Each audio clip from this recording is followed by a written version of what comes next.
My husband hid a camera in our bedroom, faked a birth plan to deny me pain relief, and did the unspeakable to me while I was in labor. When I begged him to stop, he smiled and said, "This is what real wives do." I didn't make a sound. That was 19 months ago. Today, his parents act like he doesn't exist. It wasn't until I got pregnant that I realized Jake wasn't like the other guys, because he was worse. Out of nowhere, my husband turned from every girl's dream guy to a complete psycho. At 4 months pregnant, he told me my baby bump would attract unwanted attention, and if I didn't cover up, that made me a W word. So what outsiders probably saw as Jake being attentive and protective, I felt suffocated. He installed a new safety app on my phone that tracked every movement, insisting it was for both my well-being and the baby's. And even in summer, he only allowed me to go outside if I wore a full-length trench coat, because in his words this protected me from anyone who was targeting pregnant women. But I told myself it was just paternal instinct, and it would go away after I gave birth. Spoiler alert, it never did. Soon he was hiding his search history from me and locked the door of his office when he was in there, something he never did before. But I knew he wasn't cheating, simply because he couldn't. He was an engineer, so his workforce was all male, and he was working almost 70 hours a week. And that's when the jokes came. At first they were tame. "Nothing's hotter than a woman carrying proof she's fertile," he'd say while slapping my butt, or sometimes he'd call me a breeding goddess. Honestly, they made me giggle and sometimes even blush. But then they took a very dark turn. Sometimes when I'd use his computer to research stuff about the baby,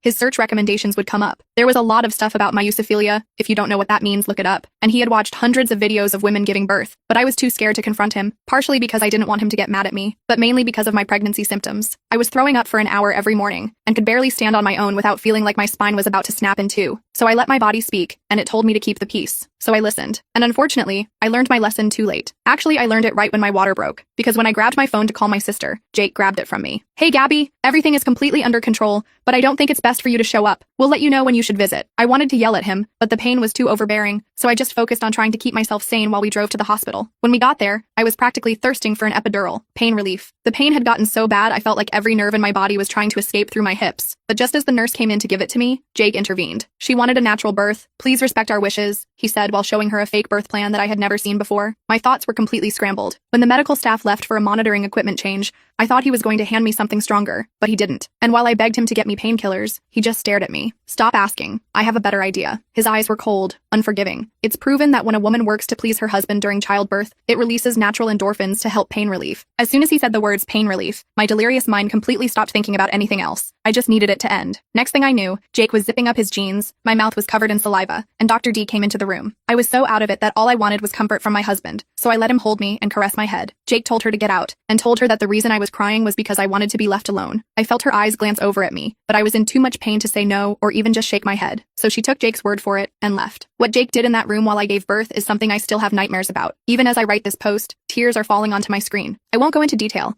but it was every disgusting sexual act you could think of, probably worse. So much so that when my baby finally popped out, Jake was even more exhausted than me. And when he fell asleep in the chair beside me, I finally called my mom, dad, and sister. They didn't say a word, just kept their arms around me while I broke down. And even though I never wanted to discuss that experience with a human being, I knew I had to keep me and my baby girl Isadora safe. So I texted them what happened. Immediately, my dad blackmailed Jake into leaving. As soon as he left, I finally felt safe enough to fall asleep. And I didn't know it at the time, but my dad was about to make my husband pay. And my life was about to change. Forever. I woke up to the sound of my baby crying. The nurses brought her to me for feeding. I was still sore and exhausted, but holding Isadora made everything else fade away for a moment. My mom sat beside me, stroking my hair while I nursed my daughter. My sister Gabby paced the room, checking her phone every few minutes. My dad wasn't there. No one mentioned Jake. We stayed in the hospital for 2 more days. The nurses were kind, but I noticed how they whispered when they thought I couldn't hear. I caught fragments about the husband and strange behavior. One nurse, Marissa, stayed with me longer than necessary. She slipped me a card for a women's resource center before I was discharged. My parents insisted I come stay with them. I didn't argue. I packed up Isadora's things and left without even looking at Jake's side of the room. My dad finally showed up as we were leaving. His knuckles were bruised. He wouldn't make eye contact with me. I didn't ask questions. The first week at my parents' house passed in a blur of sleepless nights and diaper changes. I jumped every time my phone buzzed. Jake texted constantly, first apologizing, then demanding to see his daughter. I blocked his number after he sent a message saying he couldn't wait to watch me breastfeed. My dad finally told me what happened after he left the hospital that day. He went straight to our house, packed up my essential belongings, and waited for Jake. When Jake showed up, my dad confronted him with what I'd texted. Jake denied everything, claimed I was hormonal and confused. That's when my dad lost it. He didn't give me details, but made it clear Jake wouldn't be bothering us for a while. I thought that would be the end of it. I was wrong. 2 weeks after Isadora was born, I was trying to establish some kind of routine. My mom helped with the baby while I showered. I came out of the bathroom to find my phone lighting up with notifications. Jake had created a private social media group with both our families and closest friends. He'd posted a long message about how I was suffering from postpartum psychosis, making up horrible stories about him, and keeping him from his daughter. My hands shook as I scrolled through the comments. Most people were concerned, offering prayers and support to him. His parents wrote about how they were heartbroken not to meet their granddaughter. My cousin Marcus, who'd always liked Jake, messaged me privately asking if I needed professional help. I threw my phone across the room. My mom came running in. I couldn't even explain through my tears. She picked up my phone, read everything, and immediately called my dad. Within an hour, they had a plan. My sister would stay with me and the baby while my parents went to handle things. That night, I couldn't sleep. I kept checking on Isadora, terrified Jake would somehow get in and take her. Gabby tried to distract me with movies and ice cream, but nothing helped. Around midnight, I heard a car in the driveway. I peeked through the blinds and saw Jake's car. My heart nearly stopped. Gabby called the police while I grabbed Isadora from her bassinet. We locked ourselves in the bathroom. I could hear Jake pounding on the front door,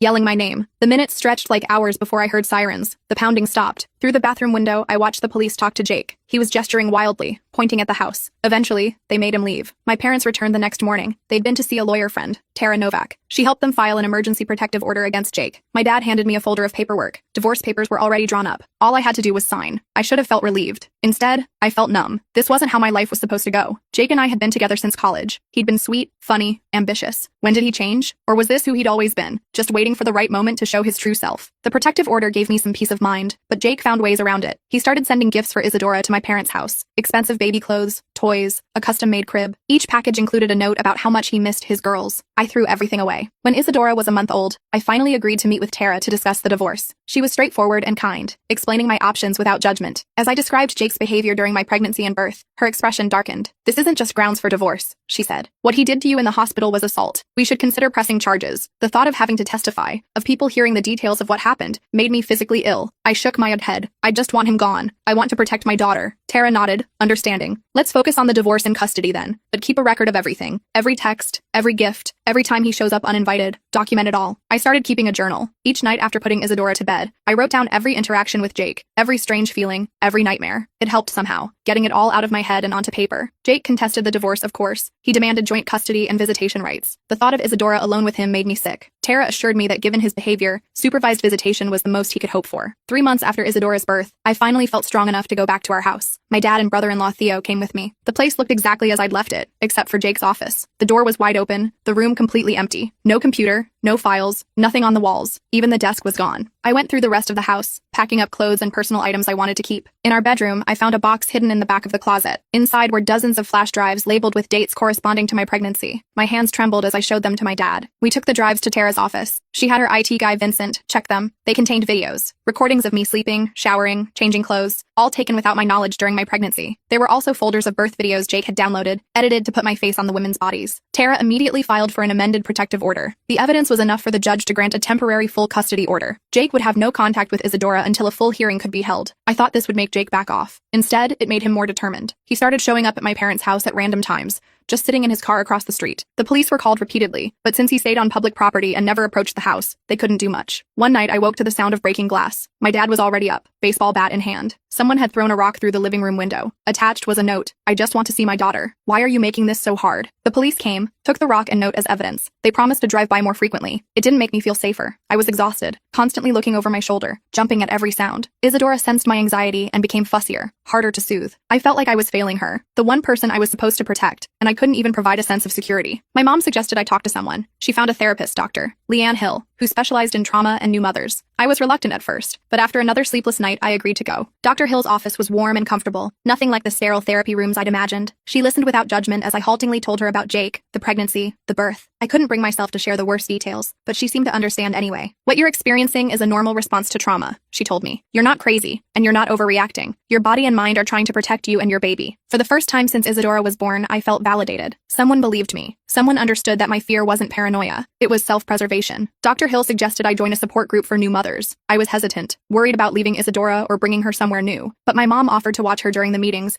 and I desperately needed to talk to someone who wasn't family. The group met in a community center downtown. There were 8 other women, all with babies under a year old. The facilitator, Skylar, had a gentle voice and kind eyes. She asked each of us to share only what we felt comfortable with. When my turn came, I just said I was dealing with a difficult separation and adjusting to being a single mom. After the meeting, a woman named Renee approached me. She had twins, just a few months older than Isadora. She told me she'd left her husband after he became controlling during her pregnancy. I felt an immediate connection. We exchanged numbers and started texting regularly. Having a friend who understood made a huge difference. Renee didn't judge when I texted at 3 a.m., panicking because I thought I heard someone outside. She shared resources, recommended books, and reminded me I wasn't alone. Meanwhile, Jake's behavior grew more erratic. He started sending emails to my entire family, claiming I was mentally unstable and keeping his daughter from him out of spite. He contacted my old coworkers, telling them I needed intervention. He even reached out to my college roommate, Alicia, who I hadn't spoken to in years. Alicia forwarded me the message. Jake had written a long, rambling email about how I'd changed, how I was making up stories about him, how he just wanted his family back. It was so convincing that Alicia had almost believed him. She called me, concerned, and I ended up telling her everything. She was horrified and promised to block Jake immediately. The custody hearing was scheduled for when Isadora turned 6 months old. As the date approached, Jake's harassment intensified. He created fake social media accounts to message me after I blocked his real ones. He sent letters to my parents' house, alternating between pleading and threatening. Once he even sent flowers to Dr. Hill's office with a card thanking her for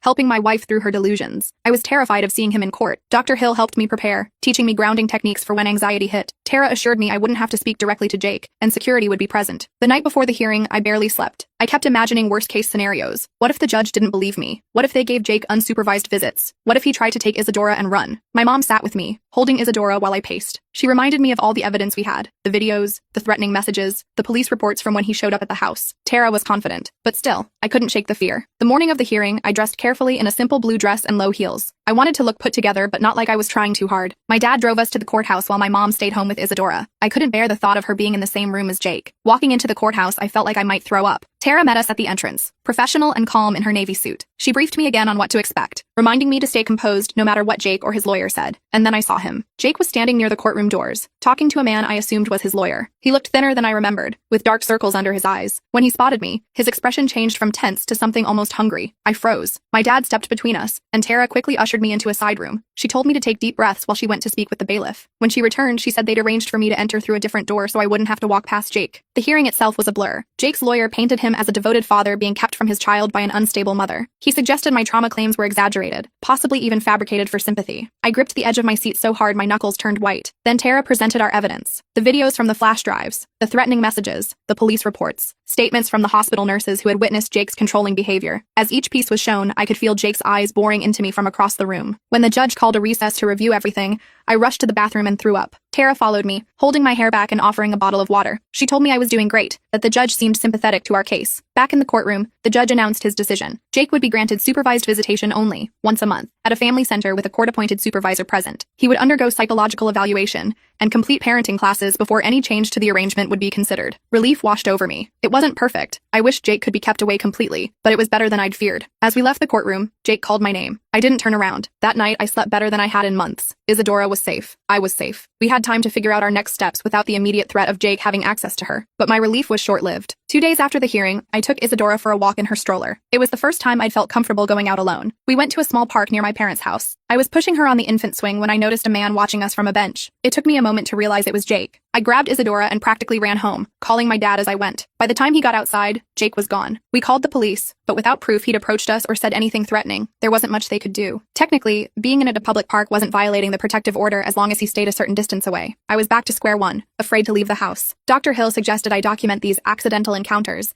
as they could establish a pattern of stalking. Tara agreed, saying we could use it to strengthen the protective order. Over the next few weeks, Jake seemed to be everywhere. I'd see him at the grocery store, at the coffee shop where Renee and I met for playdates, even driving past my therapist's office as I was leaving. Each time he'd make eye contact but never approach. Each time I'd report it, but nothing could be done. My dad installed security cameras around the house. My brother-in-law Theo, who worked in IT, set up an app that would alert everyone in the family if the cameras detected movement at night. We changed our routines, never going to the same place at the same time on the same day of the week. Despite these precautions, I still felt watched. One morning, I found a stuffed bear on the front porch. No note, no package, just sitting there as if someone had placed it carefully. The cameras hadn't picked up anyone approaching the house. I threw the bear away without letting it inside. Isadora's first supervised visit with Jake was scheduled for a Saturday morning at the family center. I was a nervous wreck. Tara reminded me that trained professionals would be present the entire time, and Jake wouldn't be allowed to take Isadora out of the room. Still, I considered not showing up. In the end, I went because I had to follow the court order. The family center was a cheerful building with colorful walls and toys everywhere. The supervisor, a woman named Jasmine, explained the rules to both of us separately. Jake would have 1 hour with Isadora. I would wait in a separate room. If at any point Jasmine felt uncomfortable, she would end the visit immediately. I handed Isadora to Jasmine, kissing her forehead before letting go. That hour was the longest of my life. I sat in the waiting room, checking my phone every 2 minutes, ready to rush in at the slightest hint something was wrong. When Jasmine finally brought Isadora back, I searched my daughter for any sign of distress. She seemed fine, maybe a little tired. Jasmine reported that the visit had gone well. Jake had held Isadora, read her a book, played with some toys. Nothing concerning had happened. I should have been relieved. Instead, I felt uneasy. Jake had been on his best behavior, of course. He was smart enough to know this was all being documented. What would happen if he ever got unsupervised visits? As we were leaving, I noticed Jake watching us from his car in the parking lot. He wasn't supposed to be there. The rules stated we had to arrive and depart at different times to avoid contact. I hurried to my car, strapped Isadora in her seat, and locked the doors. As I pulled out, Jake followed. I called my dad, telling him Jake was tailing me. He told me to drive straight to the police station. I could see Jake's car a few cars behind me in my rearview mirror. My hands shook on the steering wheel. At a red light, he pulled up beside me and rolled down his window. I kept my eyes forward, refusing to look at him. When the light turned green, I made a sudden turn toward the police station. Jake's car continued straight ahead. By the time I reached the station, he was nowhere in sight. I filed another report, but the officer's response was frustratingly familiar. Without direct threats or contact, there wasn't much they could do. That night, I got a text from an unknown number. "She looks just like you. I can't wait until she's old enough to understand who her real father is." I showed the message to Tara the next day. She immediately filed for a violation of the protective order. The hearing was set for the following week. In the meantime, she suggested I stay somewhere Jake wouldn't expect. Not at my parents' house, not at Gabby's. Renee offered her guest room. Her husband had moved out months ago, and she had plenty of space for me and Isadora. I accepted gratefully. We didn't tell anyone except my immediate family where we were staying. The night before the hearing, I put Isadora to bed in the portable crib Renee had set up. I was exhausted but too anxious to sleep. Around midnight, I heard a noise outside. Probably just the wind, I told myself. But then I heard it again. A distinct scratching sound at the window. I texted Renee, who was in the next room. She came in immediately, phone in hand, ready to call 911. We peeked through the blinds together and saw a dark figure moving across the backyard. Renee hit the panic button on her security system. Lights flooded the yard and an alarm blared. The figure ran. The police arrived within minutes. They found footprints in the soft dirt beneath the window and a screwdriver dropped nearby. Someone had been trying to get in. I knew it was Jake, even without proof. We didn't sleep that night. In the morning, Renee's brother came to stay with us while we went to the hearing. This time, I brought Isadora. I wasn't letting her out of my sight. At the courthouse, security was tighter than before. Tara had requested additional measures given the break-in attempt. Jake arrived with a different lawyer, a slick-looking guy in an expensive suit. He tried to approach me in the hallway, but a bailiff stepped between us. The hearing was brief, but intense. Jake's lawyer argued there was no proof the text came from Jake, or that he was the person at Renee's house. He suggested I was seeing threats where none existed. Further evidence of my unstable mental state. Tara countered with a timeline of Jake's escalating behavior, the coincidental appearances at places I frequented, the gifts left with no sender, the car following me after the supervised visit. When combined with the text and break-in attempt, the pattern was clear. The judge agreed. He extended the protective order for a full year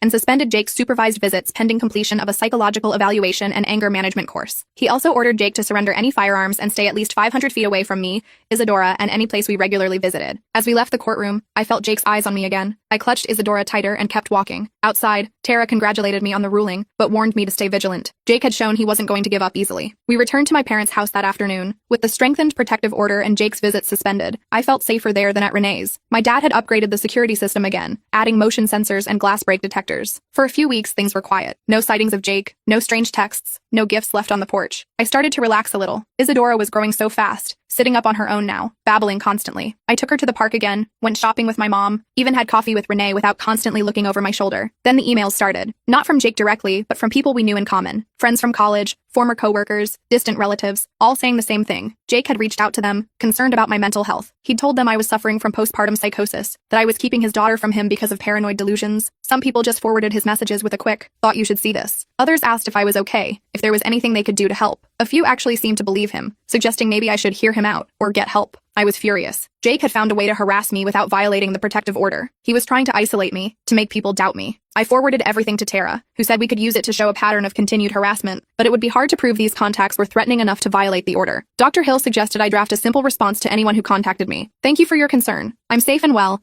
but dealing with a difficult situation involving my ex-husband. I appreciate your support and understanding of my privacy at this time." It was neutral enough not to escalate things, but clear enough to counter Jake's narrative. Most people were understanding once I responded, but the damage was done. I felt exposed, vulnerable. Jake had turned my social circle into a battlefield, and I had no idea who I could trust. One evening, my mom was giving Isadora a bath while I sorted through some old clothes she'd outgrown. My phone rang with an unfamiliar number. Normally, I wouldn't answer, but something made me pick up. It was a woman named Morgan. She introduced herself as Jake's coworker. At first, I was ready to hang up, assuming assuming this was another of Jake's manipulation tactics. But then she said something that made me freeze. I think you should know Jake has pictures of your daughter all over his desk. Recent ones. He shows them to everyone, talking about how he sees her all the time. My blood ran cold. The only recent photos of Isadora were ones I'd shared privately with family or posted on my locked social media accounts. How did Jake have them? Morgan explained that she'd overheard Jake talking about following me, about watching me through windows. She'd thought he was just a heartbroken dad missing his kid until she heard him on the phone, saying he was making progress on his plan to get his family back, one way or another. I thanked her for calling, my voice shaking. After hanging up, I immediately called Tara. She said Morgan's information could help us, but we'd need her to make an official statement. I wasn't sure Morgan would be willing to go that far. That night, I checked all the windows twice before going to bed. I put Isadora's crib in my room instead of the nursery. Every noise made me jump. Around 3 a.m., I heard a distinct click from my phone. The screen lit up with a notification. Your location has been shared with Jake. I nearly screamed. How was this possible? I'd changed all my passwords, checked for tracking apps, even had Theo scan my phone for spyware. I woke my dad, showing him the notification with trembling hands. Theo came over first thing in the morning. He took my phone apart, checking every component. Finally, he found it. A tiny tracking device hidden inside the case. It wasn't connected to any app I had installed. Someone had physically placed it there. I tried to think when Jake could have had access to my phone. The only possibility was during one of his coincidental appearances, maybe bumping into me at the coffee shop or park. I hadn't let my phone out of my sight, but he was clever. He must have found a way. Theo removed the tracker and helped me get a new phone with a different number. We didn't activate any location services just to be safe. I felt violated all over again. Jake had been watching me, tracking me, all this time. Tara suggested we file for another emergency hearing based on this new evidence. The tracker was proof Jake had violated the protective order. Combined with Morgan's information about the photos and his statements at work, we had a strong case. But before we could file anything, Jake made his move. I was home alone with Isadora. My parents had gone to a doctor's appointment and Gabby was at work. It was a normal afternoon. I'd just put Isadora down for her nap and was folding laundry in the living room when I heard a car pull into the driveway. Through the window, I saw a delivery truck. A man in a uniform approached the door with a large package. I wasn't expecting anything, but deliveries for the baby were common enough that I didn't think twice about opening the door. The man asked me to sign for the package. As I reached for his electronic pad, he looked up, and I found myself staring into Jake's eyes. He disguised himself with a fake beard and hat, but I would recognize those eyes anywhere. I tried to slam the door, but he was faster. He pushed his way inside, dropping the fake package. I screamed and ran for the kitchen, grabbing my phone from the counter. Jake caught me before I could dial 911, knocking the phone from my hand. I just want to see her, he said, his voice eerily calm. You can't keep her from me. She's mine too. I remembered what Dr. Hill had taught me about staying calm in crisis situations. Jake fed off fear and reaction. I took a deep breath and tried to speak evenly. I told him he was violating the protective order, that the police would be here soon. I reminded him that if he left now, before anything happened, he might still have a chance at supervised visits in the future. Jake laughed, a hollow sound that made my skin crawl. I'm done playing by your rules, he said. I'm taking my daughter, and we're going somewhere you'll never find us. He started toward the hallway that led to the bedrooms. I couldn't let him reach Isadora. I grabbed the nearest object, a heavy glass vase, and swung it at him. It connected with his shoulder, making him stumble. I used that moment to run past him, positioning myself between him and the hallway. Jake's face contorted with rage. He lunged at me, grabbing my arms so hard I knew they would bruise. I fought back with everything I had, kicking, scratching, screaming. We crashed into the coffee table, sending books and magazines flying. In the struggle, my hand found my phone on the floor. I managed to hit the emergency SOS button before Jake knocked it away again. He didn't notice what I'd done. Stop fighting me, he shouted. This is all your fault. If you'd just been a good wife, a good mother,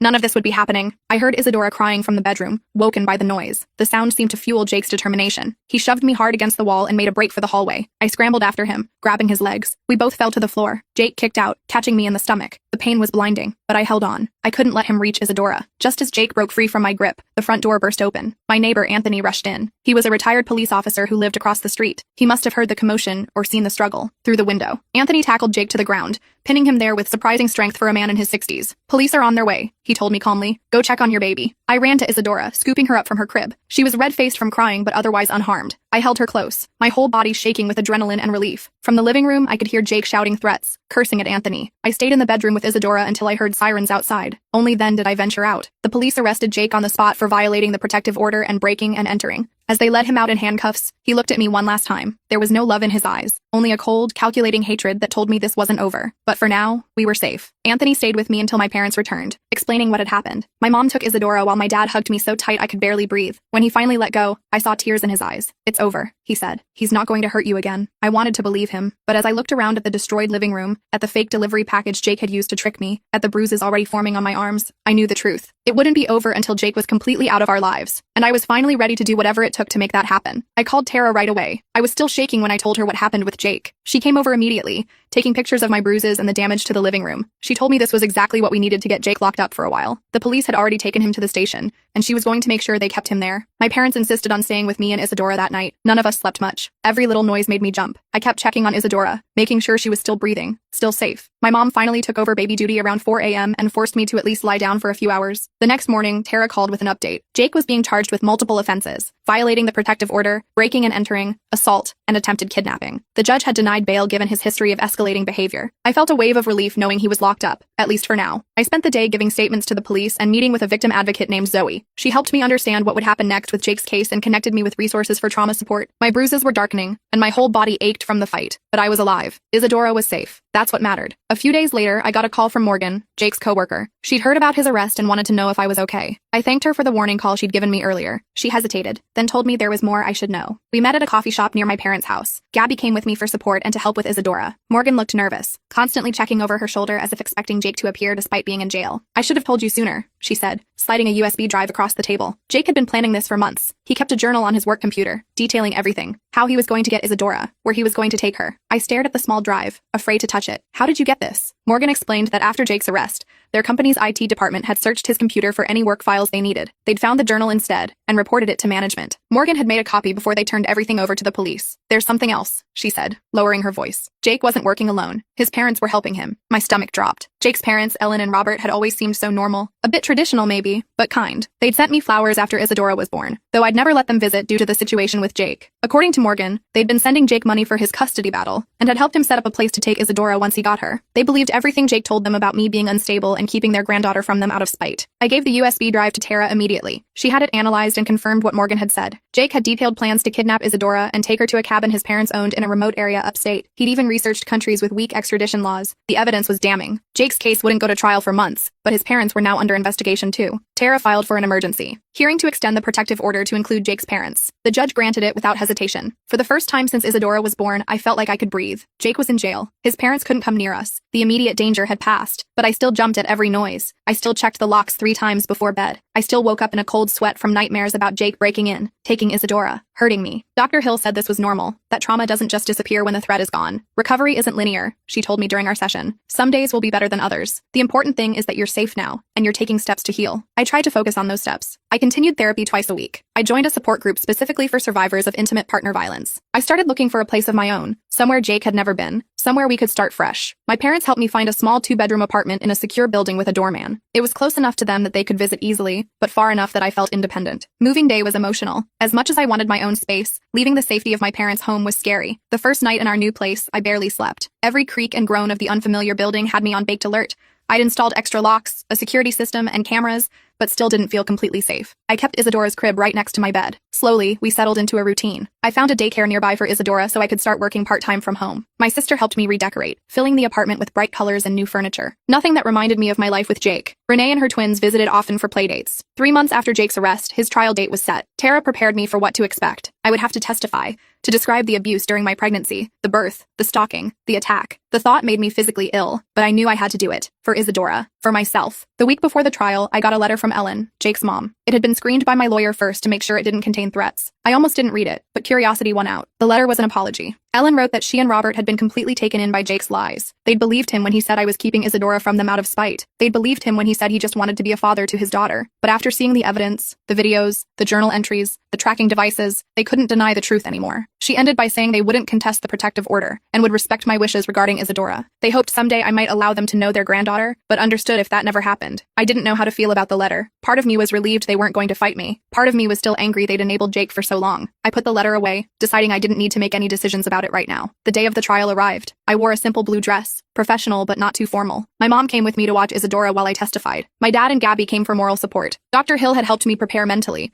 but nothing could really ready me for seeing Jake again. He looked different in his orange jumpsuit, thinner and somehow smaller than I remembered. When they brought him in, he didn't look at me at first, but as I took the stand, his eyes locked onto mine. I felt a chill run down my spine but forced myself to look away, focusing instead on Tara's encouraging nod. Testifying was even harder than I'd imagined. Having to describe the abuse, the stalking, the attack, all while Jake watched, was excruciating. His lawyer tried to paint me as unstable, suggesting I'd exaggerated or even invented incidents due to postpartum depression. But the evidence spoke for itself. The videos Jake had taken without my knowledge, the tracking device, the detailed kidnapping plans, the bruises from his attack. When it was over, I felt drained but also lighter somehow, like I'd set down a heavy burden I'd been carrying for too long. The jury deliberated for less than 3 hours before returning with a guilty verdict on all counts. Jake was sentenced to 8 years in prison with no possibility of parole for at least 5. The judge also granted a permanent restraining order that would remain in effect even after his release. Jake would never be allowed near me or Isadora again. As they led him away, Jake finally spoke directly to me. "This isn't over," he said, his voice cold. "She's still my daughter." The bailiff quickly silenced him, but his words hung in the air. I refused to let them scare me. Jake had no power over us anymore. Outside the courthouse, surrounded by my family, I felt something I hadn't experienced in a long time. Hope. Not just relief that the immediate danger was past, but actual hope for our future. Isadora was growing so fast, already trying to pull herself up to stand, babbling her first attempts at words. She deserved a life filled with joy and safety, not overshadowed by fear. In the months that followed, we settled into our new normal. I went back to work full-time, finding a job I could do mostly from home. Isadora thrived at daycare, making friends and learning new skills every day. I made friends too, other moms from daycare, neighbors in our building, people from my support group who understood what I'd been through. I even started dating again, very cautiously. Nothing serious, just coffee or lunch with guys Renee or Gabby introduced me to. Most of the dates were awkward or boring, but it felt good to remember I was more than just a survivor, more than just Isadora's mom. A year after Jake's sentencing, I received notice that he was trying to file for visitation rights from prison. Tara assured me it was a long shot given his conviction and the permanent restraining order, but we'd need to respond. I was angry at first. How dare he still try to control us? But then I realized something important. I wasn't afraid anymore. Jake could file all the petitions he wanted. He could make all the threats in the world, but he couldn't hurt us now. The judge denied Jake's petition without even requiring a hearing. His parents never contested the protective order against them, though Ellen sent birthday and Christmas cards for Isadora through my lawyer. I kept them in a box, undecided about whether I'd ever show them to her. As Isadora's second birthday approached, I found myself reflecting on how far we'd come. The nightmares had mostly stopped. I no longer checked the locks multiple times before bed. I could take Isadora to the park without constantly scanning for threats. We had a small party at my parents' house, just family, Renee and her twins, and a few friends from daycare. Watching Isadora toddle around the yard, laughing as she chased bubbles my dad was blowing, I felt a profound sense of peace. That night, after putting a tired, cake-smeared Isadora to bed, I sat on my balcony with a glass of wine. My phone buzzed with a text from Dr. Hill, checking in as she sometimes did on significant days. I smiled as I typed my response. "We're doing great, really great," and we were. Our life wasn't perfect. I still had bad days when memories would hit unexpectedly. I still worried about what I'd tell Isadora when she was old enough to ask about her father. I still had moments of anger about everything Jake had taken from us. But we were safe. We were loved. We were building a life that was ours alone, free from fear and control. As I looked out at the city lights, I made a silent promise to Isadora and to myself. We would never let Jake define our story. What happened with him was just one chapter in our lives, not the whole book. And I was making sure the rest of our story would be filled with joy, strength, and freedom. The next morning, Isadora woke me up by patting my face with her tiny hands. "Mama," she said clearly, one of the few words she could say perfectly. I pulled her into a hug, breathing in her sweet baby smell. "Good morning, sunshine," I whispered. "Ready for a new day?" She nodded enthusiastically, already squirming to get down and start playing. I watched her toddle off to find her favorite stuffed elephant, her little legs still unsteady but getting stronger every day, just like her mama.